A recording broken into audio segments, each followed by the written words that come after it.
सत साहिब सतगुरुदेव की जय। बंदी छोड़ कबीर साहिब जी की जय। बंदी छोड़ गरीबदास जी महाराज जी की जय। स्वामी राम देवानंद जी गुरु महाराज जी की जय हो।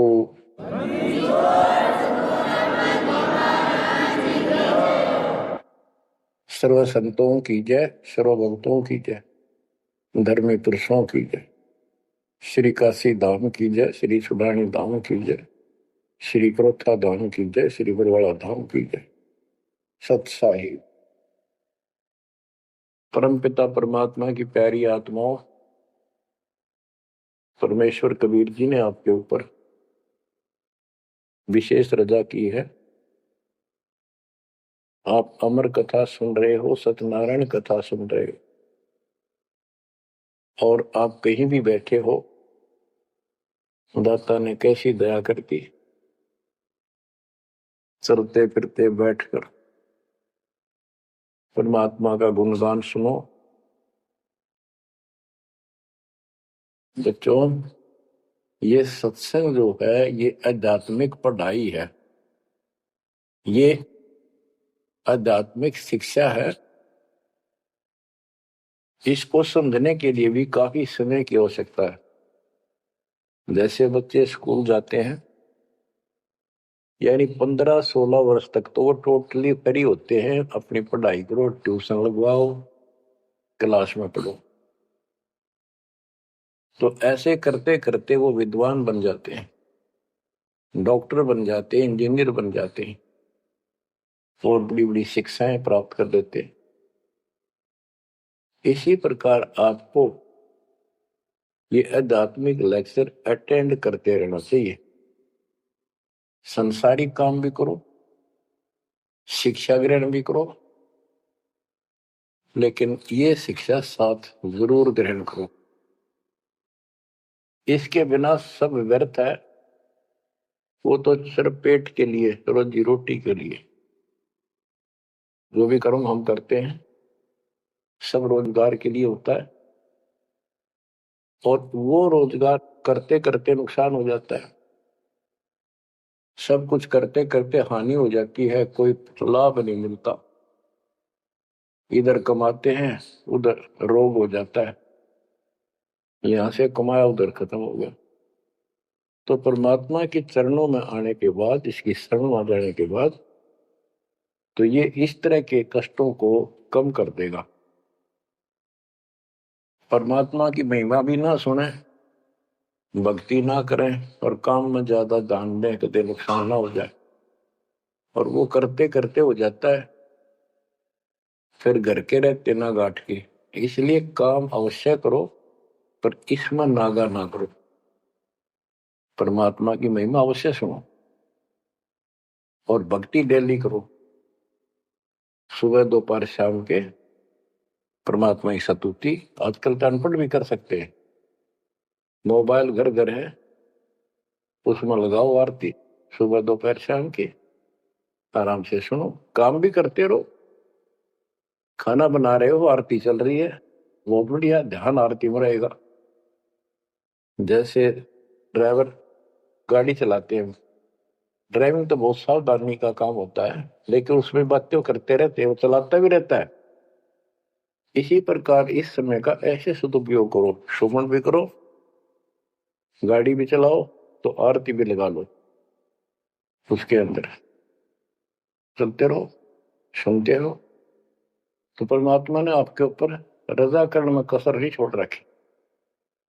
और अब आप भी चौकस हो जाओ, सतर्क हो जाओ, समर्पित और दृढ़ हो जाओ। तो बच्चों, ये है वो तत्व ज्ञान। और अभी तक तो हमारे को अध्यात्म का सिर पैर भी ज्ञान नहीं था। और जब तक बच्चों हमें विश्वास नहीं होता कि परमात्मा कौन है, इसका प्रमाण कहाँ है, कहाँ प्रूफ है, और हमारी आत्मा इस बात को नहीं स्वीकार कर लेती क्या सचमुच यही सत्य है, तब तक हम भक्ति भी करते रहते हैं और आत्मा अस्थिर रहती है, मन अस्थिर रहता है, कोई भी कोई साधना बताता है हम उसी को करने के लिए तत्पर हो जाते हैं। वो पहले वाली तो छोड़ते नहीं और भी शुरू कर देते, क्योंकि हमें चाह है परम पिता की। हमें इस बात का एहसास है कि एक शक्ति है जो हमारे दुखों का निवारण करती है, किस्मत से भी अलग देती है। किस्मत में दुख आया, प्रारब्ध में कष्ट हुआ, तो हम उसके निवारण के लिए किधर झाड़ फूक वालों के पास, कहीं हाथ दिखाने गए, कहीं पहाड़ों पर किसी ने बताया वहां गए, व्रत रखने को कहा वो रखा। हमने हर तरह से कोशिश की कि कोई सुख प्राप्त हो, ज्यादा धन प्राप्त हो, लेकिन ऐसा कुछ नहीं हुआ। वैसे कभी इत्तेफाक से कोई दाव लग गया, कोई हटकर कोई ऐसा लाभ होता दिखा हो गया, वो होना तो था कर्म का, प्रारब्ध में आ गया कोई और वो सूत बैठ गया, और हम और दृढ़ हो गए उन्हीं पूजाओं पर, उन गलत साधनाओं पर जो गीता में मना कर रखा है। दास अपनी बताता है, ये आपके साथ भी अवश्य हुई है, आपको अब एहसास होगा।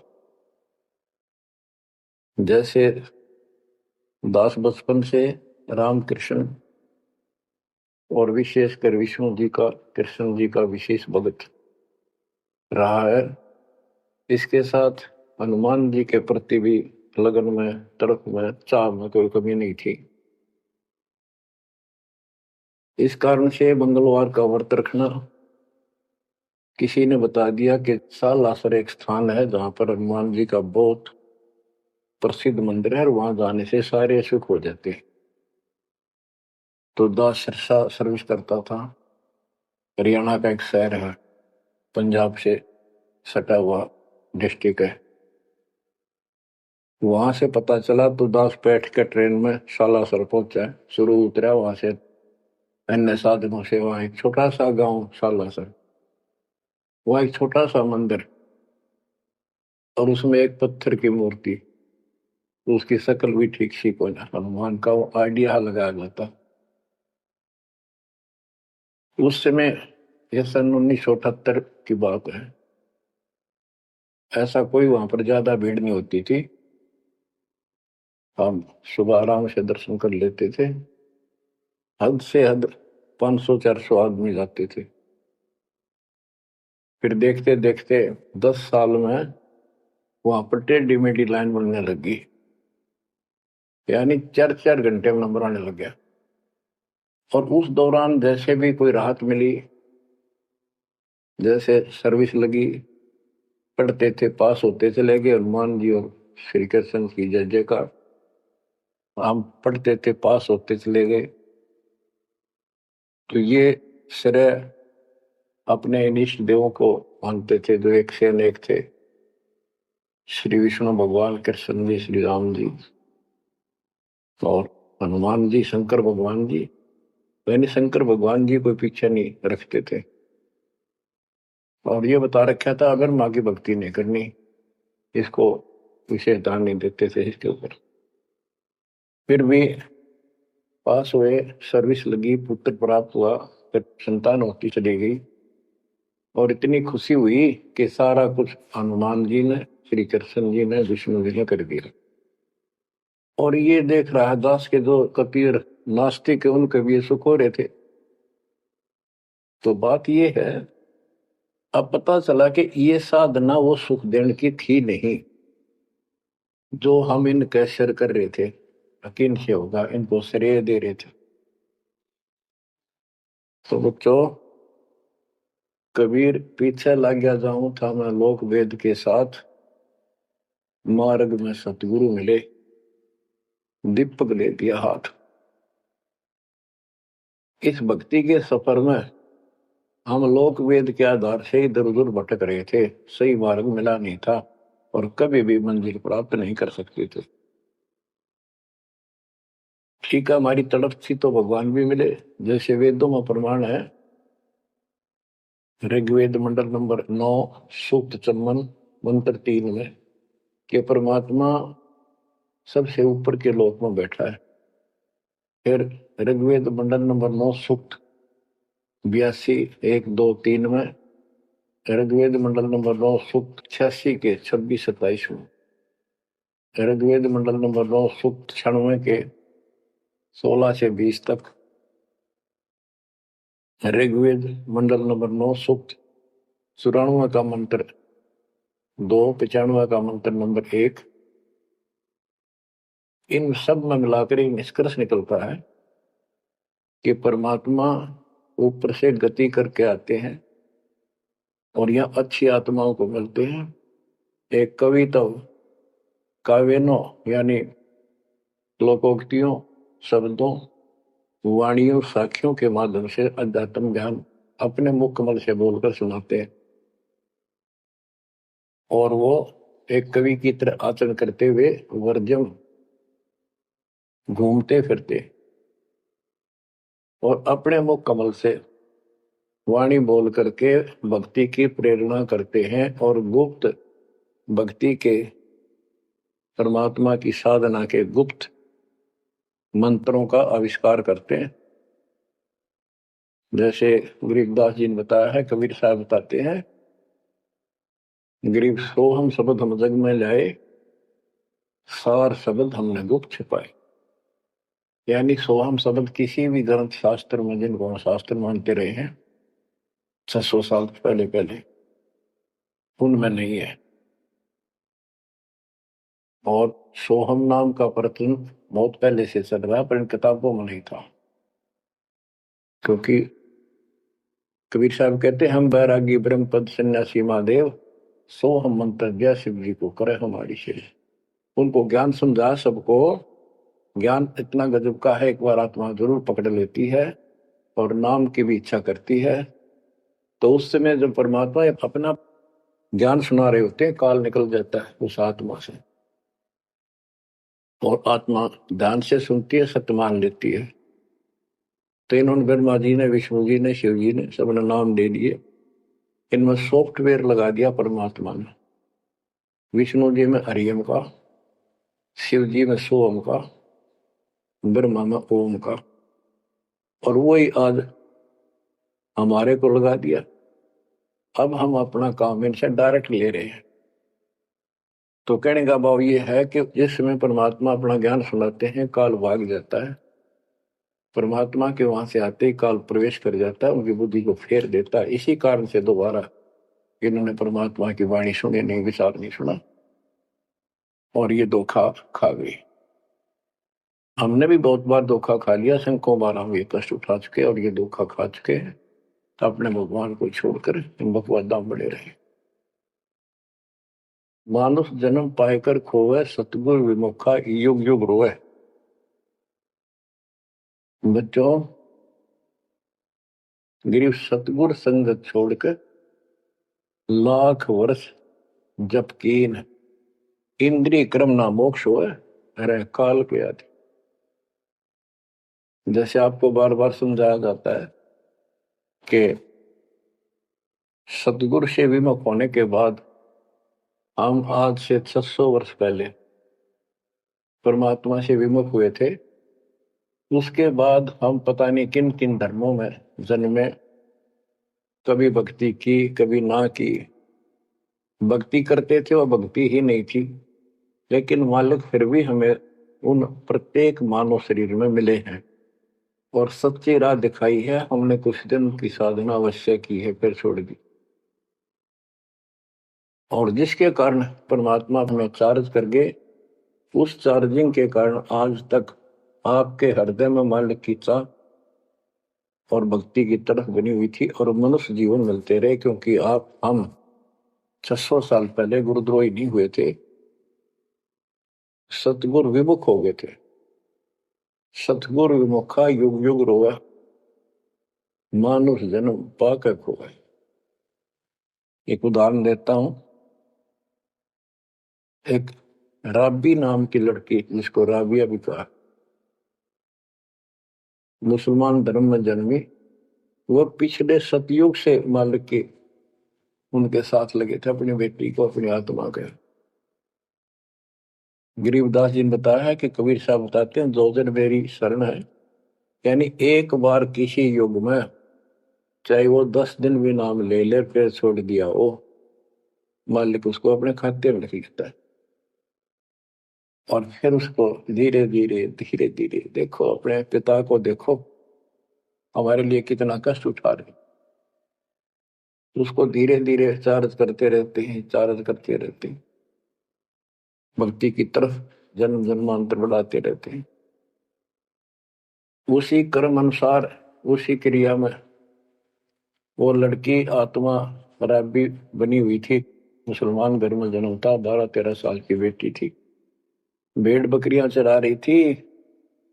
और वो सारी सृष्टि के रचनहार हमारे पिता अपनी बेटी के लिए उस जंगल में पहुंच गए, घास फूस पर बैठ के जाकर बेटी के पास मुसलमान धर्म जिंदा का रूप बनाया। हमारे अंदर एक धर्म कर्म की ये भी एक समस्या है कि हम अपने धर्म वालों को महत्व देते हैं, दूसरों से नफरत करते हैं। ये काल की चाल है। इसलिए दाता सौ सब क्षेत्र में करूं अपने धन के काज, हिरण्यकशिपु जो मार दो नरसिंह के साथ। अब्राहिम सुल्तान दम के बंदी बन के चले गए, एक नौकरानी बन के चले गए। क्या पड़ा था उनको? कोरडे खाए, नौकर बने, अपने बच्चे को नरक से निकालने के लिए। कि तुम बालक हो, बुद्धि छोटी है, बच्चे की बुद्धि इतना काम नहीं करती, इस ज्ञान से आपकी बुद्धि विकसित होगी, आप कुछ दिनों में संकेत समझने लग जाओ। अब जैसे रबी को मालिक ने समझाया, तो बच्चों परमात्मा अपने उस बेटी, उस आत्मा के राबिया के पास जाकर बैठ के जंगल में गर्मी सर्दी घास फूस के ऊपर बैठ के और उसको समझाने लगे, बेटी भक्ति किया करो। तो बच्ची थी, जैसे उस धर्म के अंदर जन्मी थी, उसमें जो साधना बताते थे उसको कहती कि हम करते हैं, ऐसे करते हैं, नमाज करते हैं, ईद बकरीद मनाते हैं। तो परमात्मा ने उनको काफी समझा, कई दिन लगातार जाते रहे, ये चले जाते फिर आ जाते। अंत में लड़की ने स्वीकार कर लिया, भगवान मुझे वो सच्चा राह बता दो जिससे मोक्ष मिले। परमात्मा ने उनको मंत्र दिए, ये मंत्र दे दिए पांचों, लेकिन ये नहीं बताया ये किस किस के हैं, क्योंकि इसके बताने की जरूरत भी नहीं है। या तो चाबी है, किसी भी खजाने की है या कोई और सामान वाले की है, उस ताले के लाओ, खुल जाएगा और उसमें जो सामान है आपको मिल जाएगा। फिर भी याद होना आवश्यक है कि ये इसमें यूं सामान है, इसमें यह सामान है। तो लड़की ने कुछ दिन मालिक की साधना की, 4 वर्ष। उसके बाद समाज के दबाव में शानी होगी, उसने यहां तक फैसला कर लिया कि ये तो संस्कार बढ़ते चले जाते हैं, शादी ही नहीं कराऊंगी, विवाह नहीं कराऊंगी। उसने निकाह करने से मना कर दिया। माँ बाप ने कोशिश की, लेकिन बिल्कुल स्पष्ट शब्दों में कह दिया, मैं विवाह नहीं करूंगी, मैं अल्लाह खुदा को प्राप्त करूंगी। माँ बाप परेशान हो गए कि बच्ची है, इसने तो जिद लगा ली, और इसका जीवन कैसे पार होगा, कैसे पास होगा, तो हो ही नहीं सकता। माँ बाप ने कहा, बेटी या तो निकाह कर लेना, दोनों मरेंगे। लड़की ने सोचा, चल माता पिता की हत्या का क्यों सिर पर दोष लूं, आगे अपने पति से बात कर रहे हैं। निकाह हो गया। मुसलमानों के अंदर लड़की से अपनी राय पूछी जाती है विवाह के समय कि क्या आपको ये निकाह कबूल है। लड़की यस कर देती है तो विवाह होता है, न तो नहीं होता। ये स्वतंत्रता बेटी को है। उसने यस कर दी, विवाह होगा।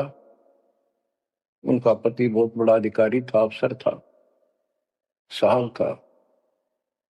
मुसलमानों में एक से अधिक विवाह भी हो जाते हैं, सामान्य बात है। तो उसने यही विचार किया था कि तो शादी और कर लेगा, वहां दबाव बनाऊंगी ना तो मर जाऊंगी, और क्या इलाज है। तो उसने अपने पति से अपना उद्देश्य बता दिया, मैं भक्ति करना चाहती हूँ, मेरी कतई तमन्ना नहीं है कोई शादी और बच्चे पैदा करने की। यदि आप मेरे साथ जबरदस्ती करोगे तो मैं सुसाइड करूंगी। उनका पति भगवान से डरने वाला मुसलमान था, वास्तव मुसलमान था। उसने कहा, राबिया, आपने निकाह कबूल क्यों किया, ये बता। उसने कहा कि मेरी मजबूरी थी, मेरे माता पिता मर जाते, मैं वो दोष नहीं लेना चाहती थी, उनका भी काम बन गया। कि आप बताओ आपका क्या इरादा है। मेरा फाइनल है, या तो मौत या अपनी भक्ति करूंगे। इतना दृढ़ विश्वास देखकर उसने कहा कि राबिया कोई बात नहीं, आप भक्ति करो, मैं अल्लाह के मार्ग में बात नहीं बन सकता, मैं भी भगवान से डरने वाला हूं। लेकिन जैसे आपकी लोक लाज के कारण आपके पिता की समस्या प्रबल थी, इसी प्रकार समाज हमारा भी है, लोक लाज हमें भी है। आप मेरी दृष्टि में, मेरी तरफ से तो मेरी सिस्टर होगी, समाज की दृष्टि में मेरी वाइफ बनकर रहना होगा। वो बोली मुझे मंजूर है। उसके लिए अलग व्यवस्था कर दी, अपनी भक्ति कर, किसी चीज की कमी नहीं आने देंगे। उसने अपनी और शादियां कर ली। अब वो 50 साल की होगी, सब देखा कि ये तो बिल्कुल देवी का रूप है, पलक भी उठाकर नहीं देखती। ये पिछले संस्कार थे, वो बैटरी चार्ज थी, उसमें चाह थी, आगे बैटरी लगी नहीं है, धीरे धीरे नष्ट होगी। या रोड मारा काल मारी, ये बहुत बड़ा षड्यंत्र है। सतगुरु कबीर साहब ने इसको कोई खोल नहीं सकता, इसे बचा भी नहीं सकता। इसलिए सतगुरु की शरण नहीं छोड़नी चाहिए। उसने अपने पति, जो संसारिक दृष्टि के पति से कहा कि मैं हज करने जाना चाहती हूँ। उसके पति ने कहा, बहुत खुशी की बात है, मुझे पुण्य मिलेगा आपके सहयोग में, और कोई व्यवस्था ऊंट घोड़े की करवा देता हूँ, उस पर आराम से बैठ कर जाइए। बोली नहीं, मैं पैदल जाऊंगी, क्योंकि ये आस्था हमारी भगवान के प्रति अहंकार में नहीं, ऐसे जहां तो और बढ़िया है, ये वो शुरू से धारणा है। उस समय साधन भी नहीं होते थे, ऊंट घोड़े होते थे, रेगिस्तान में ऊंट ही चलते थे। वो बोली नहीं, मैं पैदल जाऊंगी। राबिया पैदल जा रही थी, रास्ते में कुआं था, उसको बाल्टी और रस्सा नहीं था।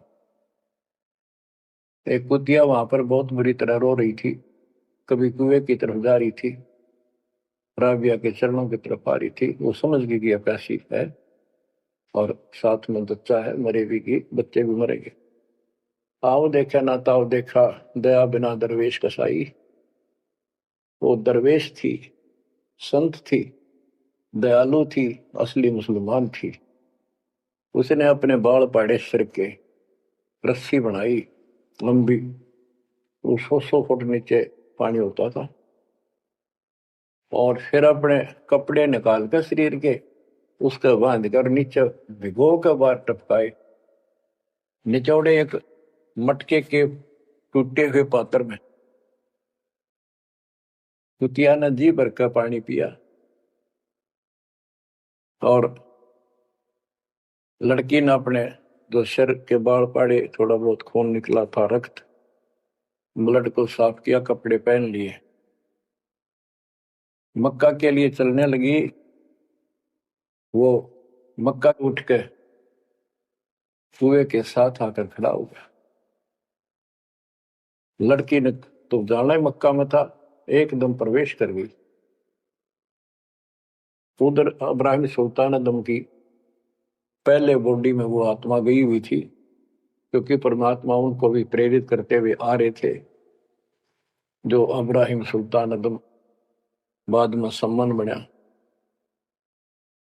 तो जिनको ये ज्ञान हो जाता था, वो अपने धार्मिक मेलों में जरूर जाते थे औरों को समझाने के लिए। तो इब्राहिम सुल्तान दम वाली आत्मा वहां गई हुई थी, लोगों में चर्चा हुई, वे मक्का गया कहाँ। हद होगी, मंदिर ही नहीं है यहाँ पर। तब अब्राहिम सुल्तान अदम कहता है, गरीबदास जी बताते हैं, सुल्तान अदम मक्के गया, मक्का नहीं मकान, गया रांड के लेन को यूं कह अदम सुल्तान।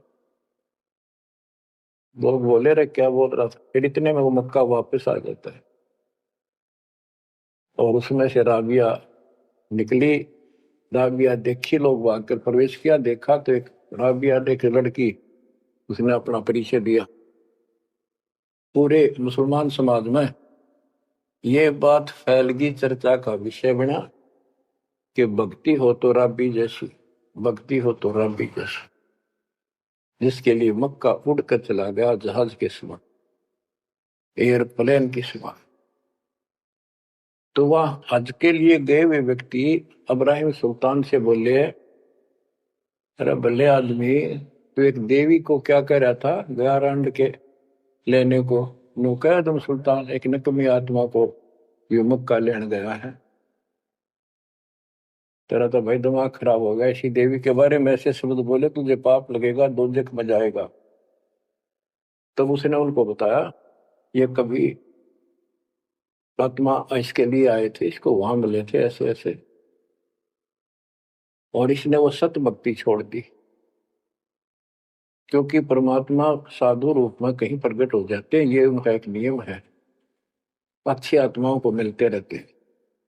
तो उस अब्राहिम सुल्तान वाली आत्मा को बताया था कि ऐसे एक राबी नाम की बेटी है, उसको भी मैंने ज्ञान दिया, पर नालायक ने वो भक्ति छोड़ दी, दुख पाव में।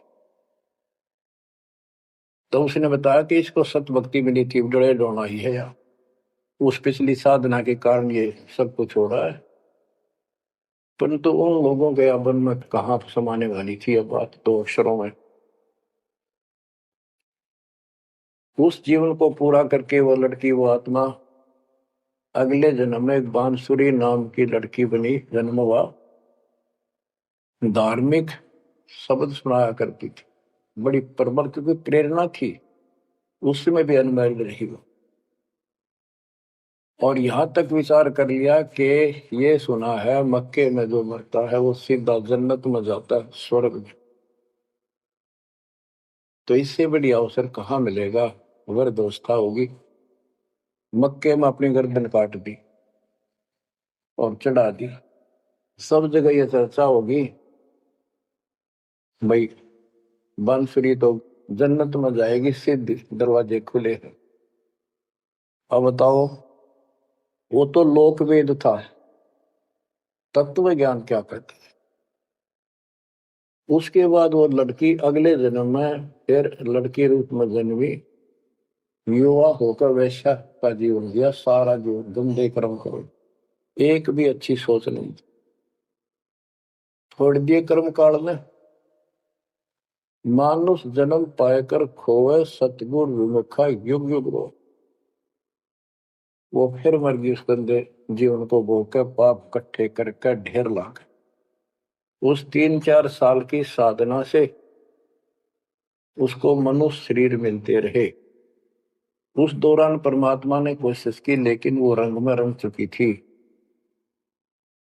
बांसुरी वाले में खुद गायक बन गई, लोग प्रशंसक हो गए, बड़े बड़ी अल्लाह का ज्ञान सुनाती है।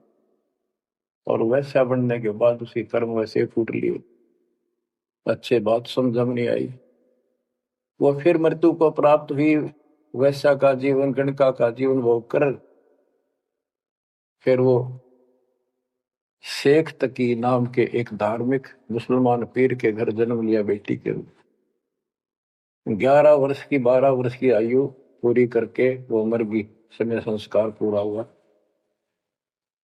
परमात्मा कहते हैं, सोच छिदर मैं करूं अपने जन पे काज, उस आत्मा को फिर अपने चरणों में लेना था, अपनी प्यारी आत्मा। जो जन मेरी शरण है ताका हूं मैं दास, केल के लाग्या करूं जब लग धरती आकाश। तो कारण बनाया, शेख तकी के मन में ये धारणा पैदा की कि राजा सिकंदर लोदी से, जो उसका धार्मिक पीर था शेख तकी, उसने कहा कि आप कहते हो, इसने कबीर ने रामानंद जी को जीवित कर दिया, गर्दन काट दी थी आपने, और आपका जलन का रोग ठीक कर दिया। कमाल जिंदा कर दिया। वो तो वैसे उसमें सदमे में था, वो ऐसे वैसे हो जाता, इत्तेफाक उसको जीवित होना था, इसका कबीर का नाम बन गया। जब जानू मैं इसको, मेरी बेटी को जिंदा कर दे जो कब्र में दबी हुई है, 15-20 दिन हो गए। तो कबीर साहब से कहा गया, कबीर साहब ने कहा कि आसपास के लोगों को बता दो कि आ जाओ, एक कमाल होगा।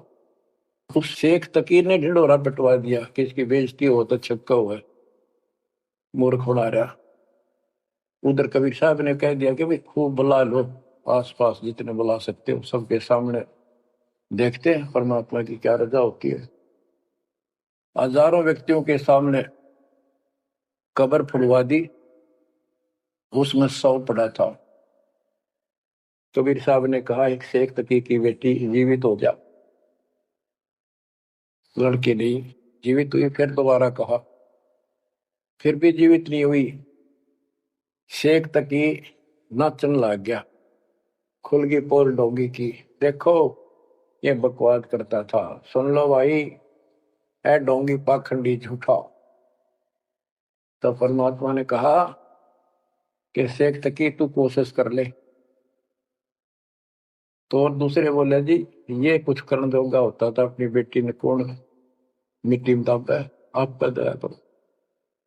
तब कहा है कबीर की बेटी जीवित हो और बाहर आ बेटा। इतना ही कहना था, सारा शरीर में कंपन हुई, डेड बॉडी जीवित होगी, और उठ के बेटी बाहर आ गई, मालिक के चरणों में मस्तक टेका। 1.5 घंटा तक अपनी पिछली गलतियां और कबीर भगवान की समर्थता सबके सामने बताई, और कहा कि ऐसे ऐसे मुझे भगवान मिले थे अल्लाह, ये खुद अल्लाह अकबर है, पूरी सृष्टि के रचने वाले, सबके दुख दूर करने वाले।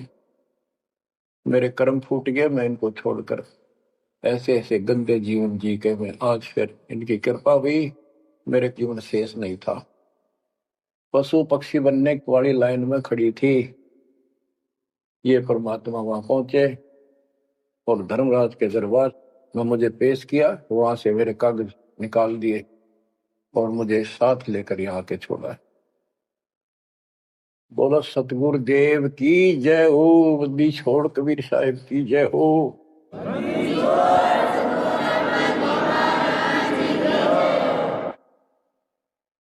तो कबीर साहब ने कहा बेटी जा अपने पिता के साथ, शेख तकी के साथ। वह बेटी बोली मुझे अपना पिता मिल गया, अपना मालिक मिल गया,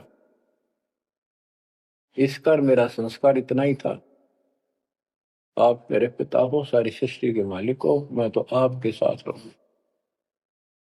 अपने गुरु के मैं संग संग होली, अपने गुरु के मैं संग संग होली, सखेरे मोहे नेकन आई लाज, आज मोहे गुरु दर से दिखाए। बच्चों यह बात तो बनेगी ऐसे ही। एक देसी कहावत है, पानी तो झील में नीचे के स्थान पर आके ही टिकेगा। वैसे पलट में कितना ऊंचा चढ़ जाए लेकिन टिकेगा वहीं आके। मन का तूफान बकवादों का, कहीं धक्के खा लो, आके बात बनेगी सतगुरु शरण। गरीबदास जी कहते हैं, गरीब सतगुरु संगत छोड़कर लाख वर्ष जब की, इंद्रिय कर्म ना मोक्ष हो, रहे काल के आछी। सतगुरु पूर्ण संत की संगत छोड़कर चाहे लाख वर्ष तक ये जप करते रहियो, चाहे ये जाप करते रहना, इसका कोई यूज नहीं होगा, क्योंकि कनेक्शन कट चुका होगा, मर्यादा भंग होगी। गुरु बिन माला फेरते, गुरु बिन देते दान, गुरु बिन दोनों निष्फल है, वो व्यर्थ जाएंगे। तो बच्चों परमात्मा हमारे लिए भटक रहे हैं, इन पिछली गलतियों से सबक लो, इनको फिर से ना दोहराना। जैसे आपको बताया है कि कबीर भगवान है, ये सारी सृष्टि के रचने वाले हैं, ये हमारे पिता, हमारे जनक है, हमारे कष्टों को दूर करने वाले, संकट मोचन यही है। लेकिन हम इनको छोड़कर अन्य उपासना करते रहे हैं। जैसे गीता अध्याय 16 श्लोक 23 और 24 में स्पष्ट कर दिया है कि शास्त्र विधि को त्याग कर जो अपनी मर्जी से, इच्छा से मनमाना आचरण करते, मनमानी साधनाएं करते हैं जो शास्त्रों में प्रमाणित नहीं है, उनको न तो कोई सुख हो, न कोई सिद्धि प्राप्त हो, कार्य सिद्ध हो जिससे, और न उनकी गति यानी मोक्ष हो। तो भक्ति करते इसी के लिए है। ये तीनों नहीं हुए तो उस भक्ति का फायदा क्या, जड़े ढोने वाली बात। तो बच्चों, आपको बताया सभी वेदों और ग्रंथों से सिद्ध कर दिया कि कबीर भगवान है। वेदों को तो पूरा विश्व मानता है और हिंदू समाज तो इस पे कुर्बान है। उसके बाद दूसरा नंबर गीता, वेदों से भी प्रथम आ चुकी है वर्तमान में, क्योंकि इसमें ज्ञान बिल्कुल संक्षिप्त में और बहुत तिरपाई सीरीज में। तो इसलिए इनमें सबसे आपको प्रमाणित कर दिया कि कौन सी भक्ति करनी है, कौन सी ना करनी है। गीता अध्याय 16 के 23 में तो बता ही दिया कि शास्त्र विधि को त्याग कर मनमाना करते उनको कोई यूज नहीं। 24 में कहा कि इससे तेरे लिए अर्जुन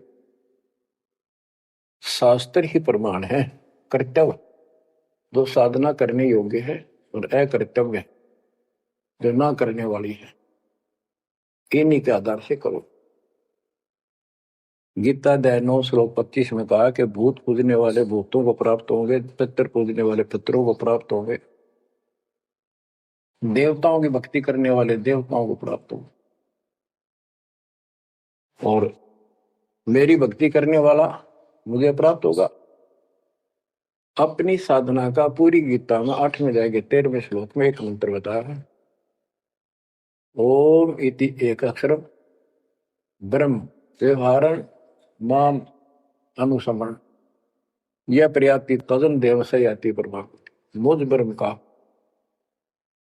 केवल एक ही मंत्र है जिसका जाप करना अंतिम शास्त्र जो इसकी साधना करता है वो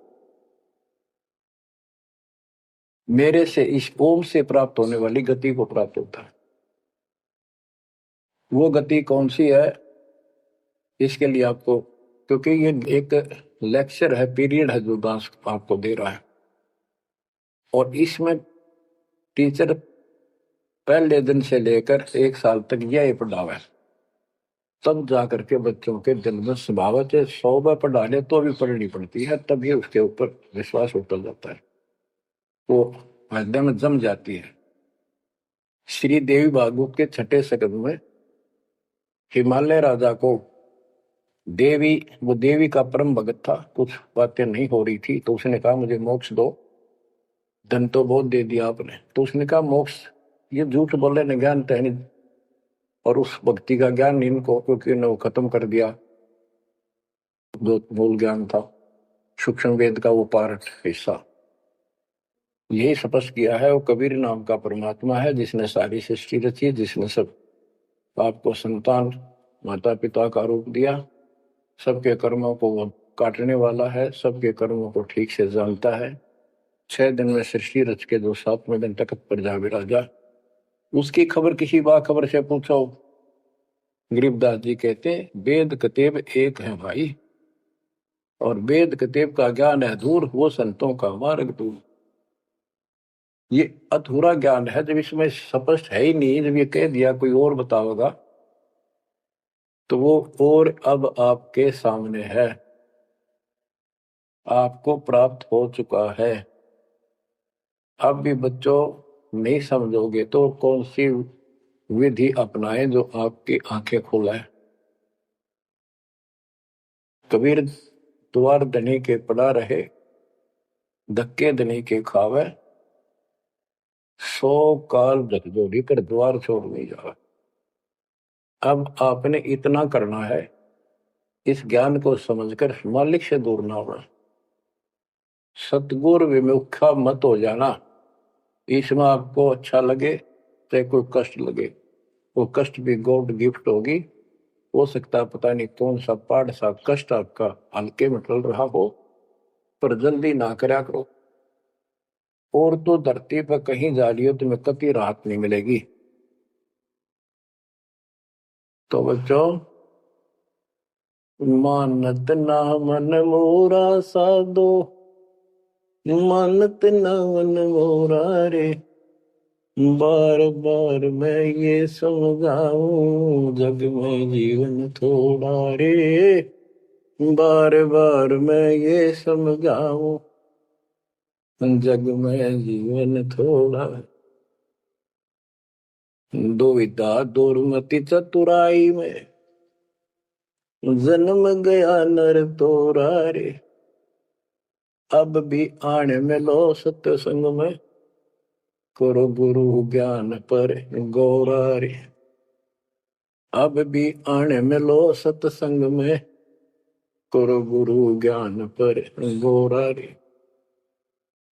शरण पड़े को गुरु संभाले, जाने का बालक भोला रे। कह कबीर तुम चरण चित राखो, जो सोई में डोरा रे। कह कबीर तुम चरण चित राखो, जो सोई में डोरा रे। मानत ना मन मोरा साधो, मानत ना मन मोरा रे, बार बार मैं ये समझाऊं जग में जीवन थोड़ा रे।